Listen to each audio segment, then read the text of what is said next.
Welcome to Liberty and Justice for All. We've had a lot of events going on, and we've been talking about things that you might think are a little different, but they're not. What we do on this show is we talk about things that are out there and situations that the major media will not go near. And many of them are very, very positive. They're very proven, and these people can help you.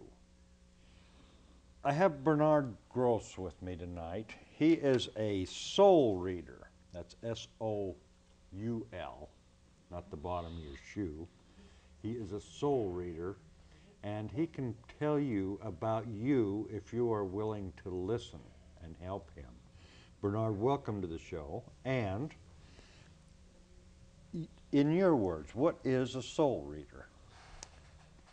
The soul, well, thanks for having me, Dennis. The soul is that part of us that you say it's an intermediate point between the creation, the creator, and where we are. In other words, we are part of a soul family, whence the thought oversoul. And this is a group of energy that's collecting, a group of awareness that's collecting experiences. And it's at that place, that central point of the soul, where your life plan is held. The reason you chose to come in here at this time, which is a pretty amazing time in creation, I think most of the spiritually focused people recognize that now. And my experience, my understanding, is that you had a reason for coming here. There's something you wanted to learn. You might have come here to learn about being powerful, being powerless, different kinds of continuum of experience you wanted to learn about.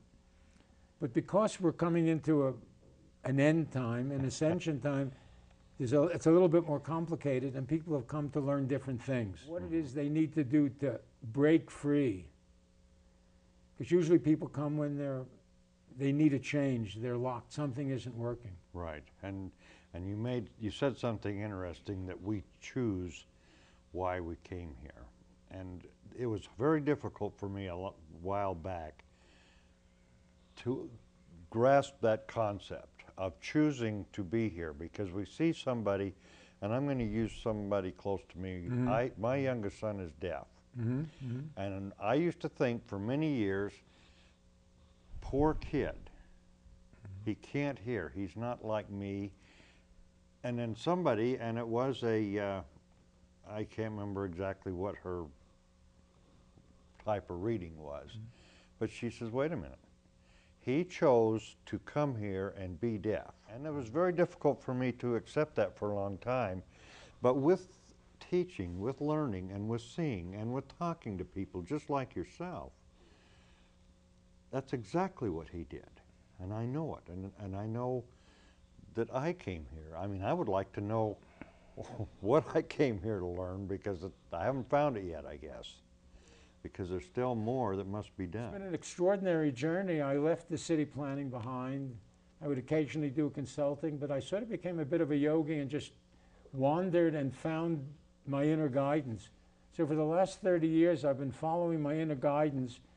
And you know, when you have a road without a road map, it goes up and down, and sometimes it seems like it's going to go over a cliff. It hasn't, but it sure looked like it was close to it a lot of times. So I left the left brain, logical world that I lived in. I used to do policy planning. I did planning for the New York region. I did planning for multi-state economic development. I worked on urban policy for the U.S. back in the early 70s. So what was that? It was left brain, and then I moved to the right brain. And the left brain is still there. So for those people who want to explore the right brain, you're not going to lose your left brain. And give your perception of the difference. The left brain The left brain is the logical, it's the place where you need facts, you need a factual basis to make decisions. You need a factual thing that you understand. It's your version of facts always. And then when you get there, you think you have an answer, and then you feel comfortable. Say, this is what I want.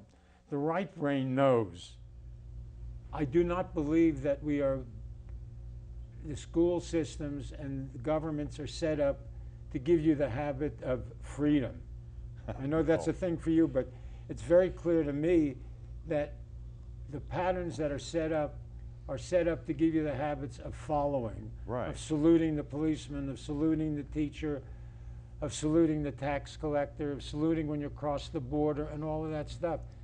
Now, That's not freedom.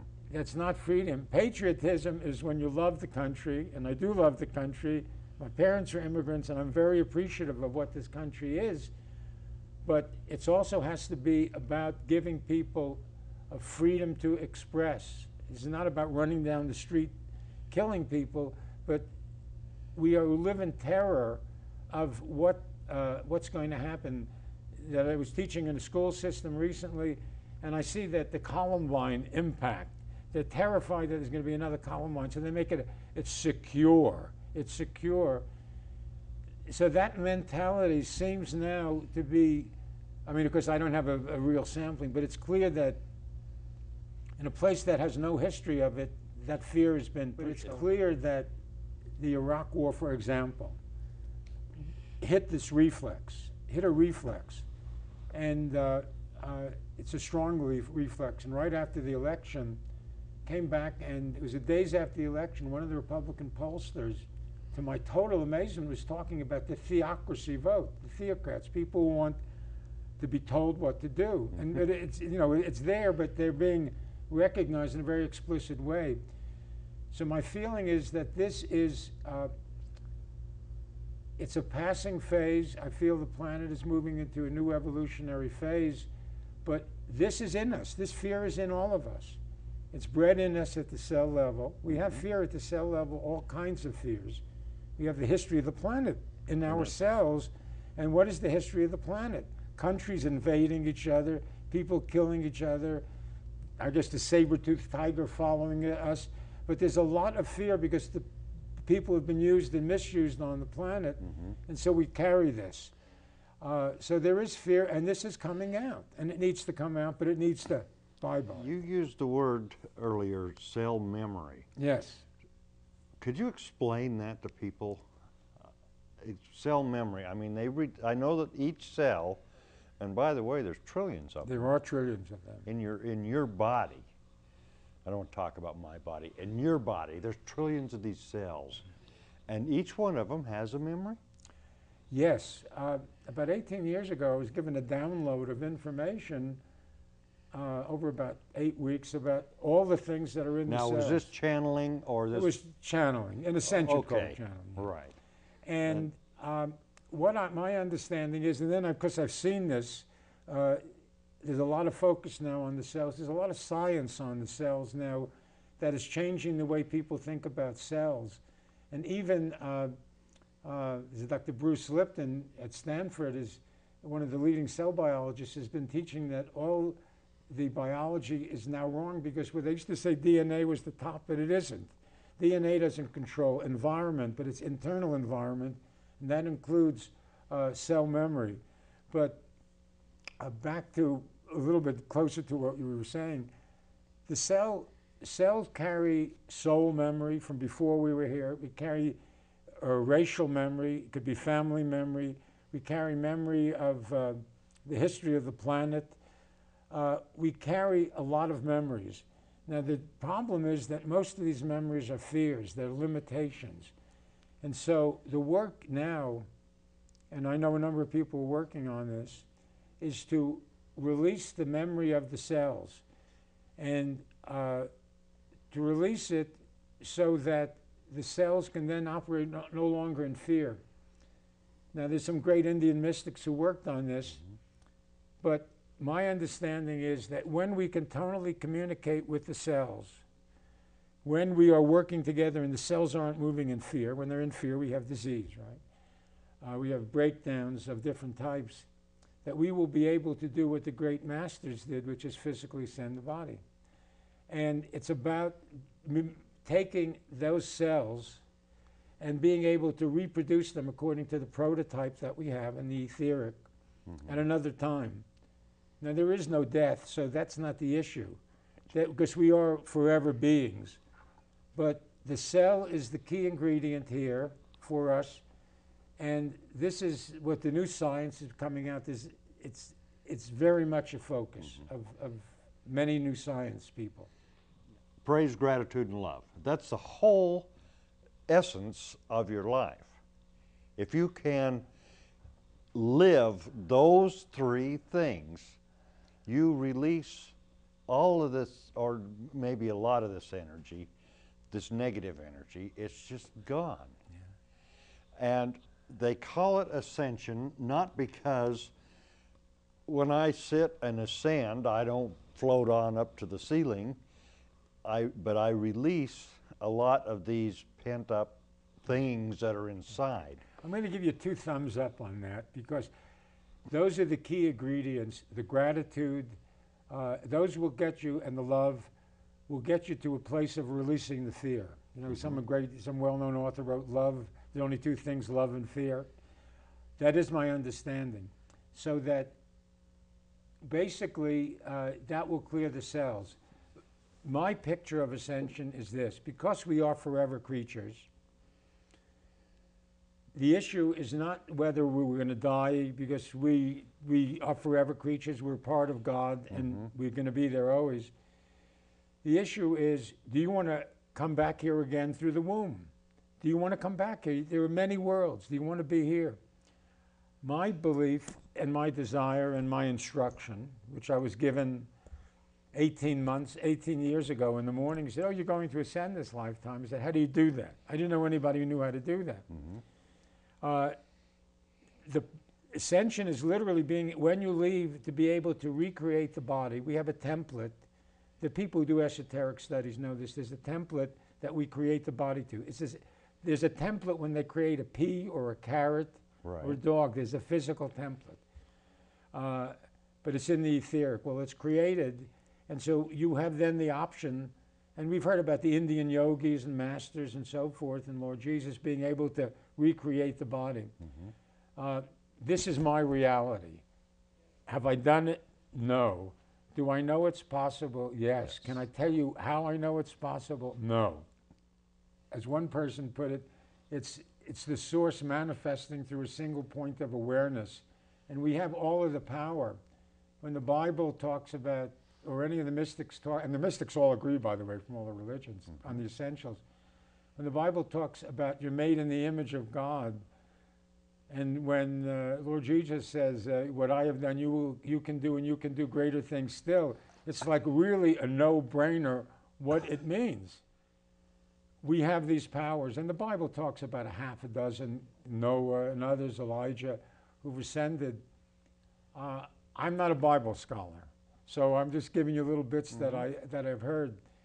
But I know that so great is our power, so great are we in terms of what we can achieve, because I have seen visions of this, and at times I've been there. I don't live in that space all that time, unfortunately. But I've had enough visions to know if I can see the future for people at different times or help them, why can't somebody else do that? Like, why am I different than anybody else? I think it's why won't anybody else do that? Yes. It is not why can't they? You know, it's so simple and it's out there. And I grew up with it, and it was very strange. I grew up with my God, Neil Diamond. I am, I said. Listen to it. I am, I said. That's it. If you say it, you are it. Too many religions, and I grew up in a strong religion, and I won't mention the Mormons, but they do teach fear. I've seen it in Jewish, I've seen it in Catholic, I've seen it in all. They teach fear. What is that? Fear is control.